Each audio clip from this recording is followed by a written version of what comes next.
The Bible Study Podcast, episode 521. Today, the Bible Study Podcast continues the study of the kings of Israel and Judah with 1 Samuel 27.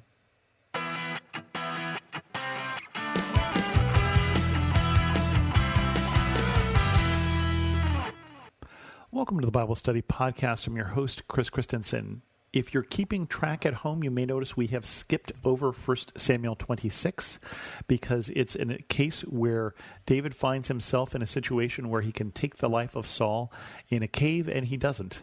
So I think we've already heard that story. If you want to hear that again, just go listen to the episode we did 2 weeks ago and listen to that again, and you'll basically get the same story. Again, Saul is after David. Again, David gets a chance to kill him. He's basically right by him while Saul is asleep inside his camp, and he takes his spear and then shouts to Saul, "See, I could have killed you and I didn't."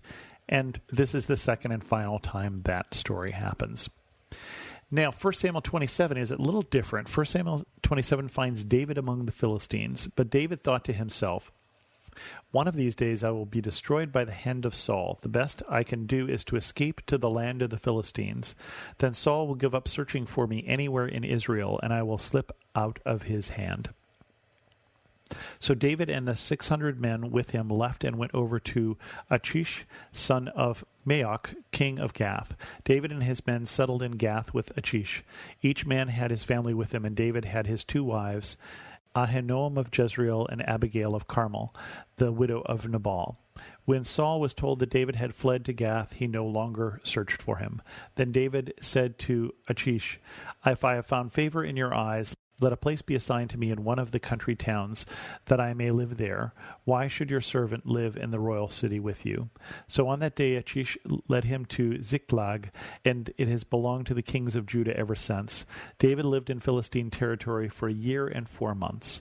Now David and his men went up and raided the Geshurites, the Gizurites, and the Amalekites. From ancient times, these people had lived in the land extending to the Shur and Egypt. Whenever David attacked an area, he did not leave a man or woman alive, but took sheep and cattle, donkeys and camels, and clothes. Then he returned to Achish. When Achish asked, "Where did you go raiding today?" David would say, "Against the Negev of Judah, or against the Negev of Jerahmeel, against the Negev of the Kenites." He did not leave a man or woman alive to be brought to Gath, for he thought they might inform on us and say, "This is what David did." And such was his practice as long as he lived in Philistine territory. Achish trusted David and said to himself, "He has become so obnoxious to his people, the Israelites, that he will be my servant for life." Now, Achish was wrong. What he did not know was that David was lying to him. He did not know that David was telling him he was raiding Judah, basically. He was telling him he was raiding Israel, and yet he wasn't. He was raiding the other people, but he was leading him to believe, he was lying to him and telling him that he was raiding his own people. Because David is in the land of his enemies. David is not going to be living with the Philistines forever. David is still the one who slayed the tens of thousands when they fought the Philistines. So probably trusting David was not a wise move, and David will fight the Philistines again.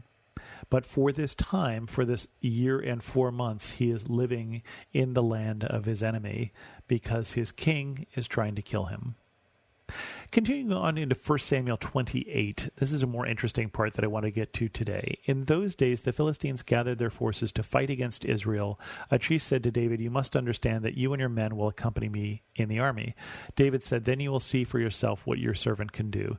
Achish replied, "Very well, I will make you my bodyguard for life." Now Samuel was dead, and all Israel had mourned for him and buried him in his own town of Ramah. Saul had expelled the mediums and spiritualists from the land. The Philistines assembled and came and set up camp at Shunem, where Saul had gathered all Israel and set up camp at Gilboa.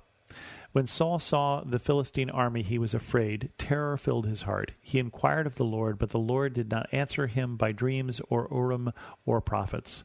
Saul then said to his attendants, "Find me a woman who is a medium, so I may go and inquire of her."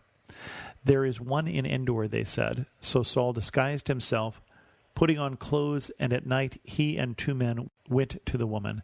"Consult a spirit for me," he said, "and bring up for me the one I name." But the woman said to him, "Surely you know what Saul has done.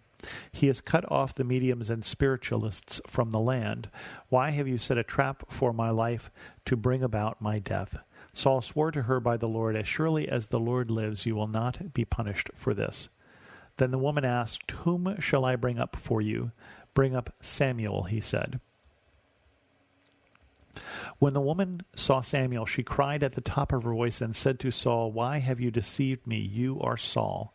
The king said to her, "Don't be afraid. What do you see?" The woman said, "I see a ghostly figure coming up out of the earth." "What does he look like?" he asked. "An old man wearing a robe is coming up," she said. Then Saul knew it was Samuel, and he bowed down and prostrated himself with his face to the ground. Samuel said to Saul, "Why have you disturbed me by bringing me up?" "I am in great distress," Saul said. "The Philistines are fighting against me, and God has departed from me. He no longer answers me, either by prophets or by dreams. So I called on you to tell me what to do." Samuel said, "Why do you consult me, now that the Lord has departed from you and become your enemy? The Lord has done what he predicted through me. The Lord has torn the kingdom out of your hands and given it to one of your neighbors, to David. Because you did not obey the Lord or carry out his fierce wrath against the Amalekites, the Lord has done this to you today. The Lord will deliver both Israel and you into the hands of the Philistines, and tomorrow you and your sons will be with me. The Lord will also give the army of Israel into the hands of the Philistines."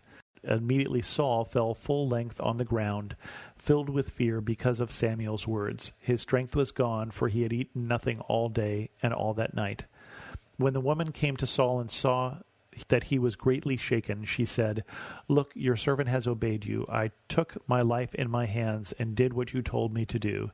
Now please listen to your servant and let me get you some food so that you may eat and have the strength to go on your way."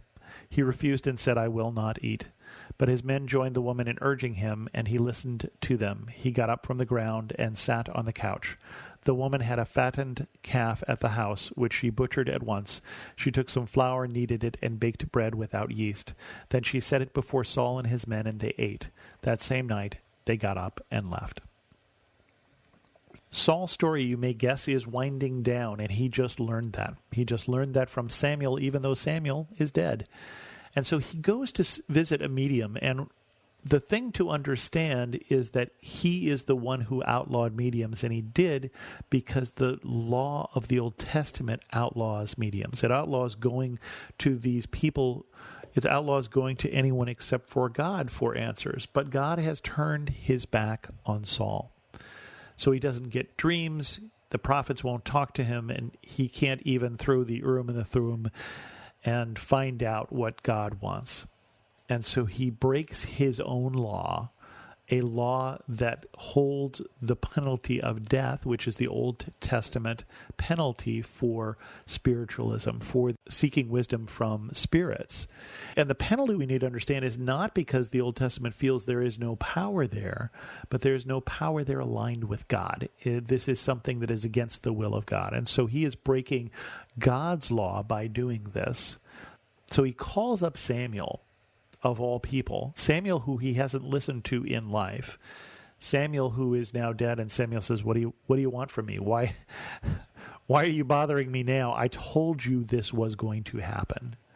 I told you when you didn't obey God, when you didn't destroy the Amalekites, when instead you kept them around because you kept the best of their goods and made up some flimsy story about, no, we were going to sacrifice it.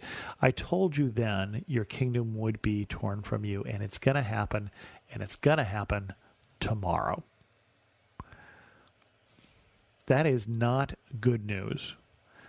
But this whole story has been leading here now for a series of chapters. Right, this whole thing with chasing David is really just a sideshow to this story. You were unfaithful to God. He has turned his back on you, and therefore the kingdom was given to someone who will be faithful. And think about the contrast here between David's actions in that chapter we skipped over and Saul's actions here. David is being chased by the king and can end his problem by killing the king who is at his mercy and doesn't because it's wrong.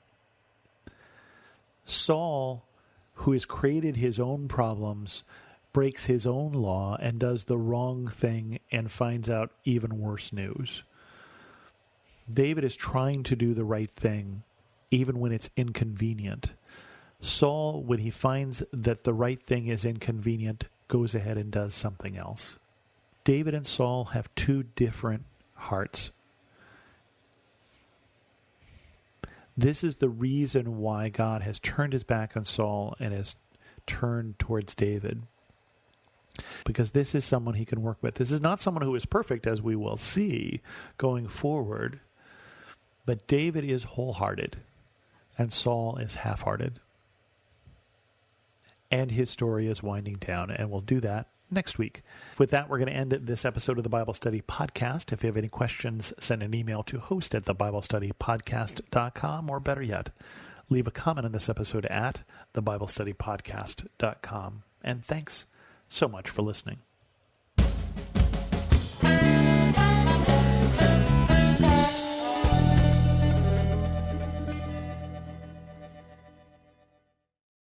Do you want to better understand the Bible and give biblical answers to those who ask you about your faith? Hi, this is Perseus Poku, host of the Sound Reasoning Podcast Show. Listen to us weekly as we bring the truth often found in the ivory towers of seminary down to the steeple towers of local church. Join me along with many of the nation's top theologians as we offer answers to life-tough questions from an apologetic perspective. Subscribe to the show at lifeaudio.com.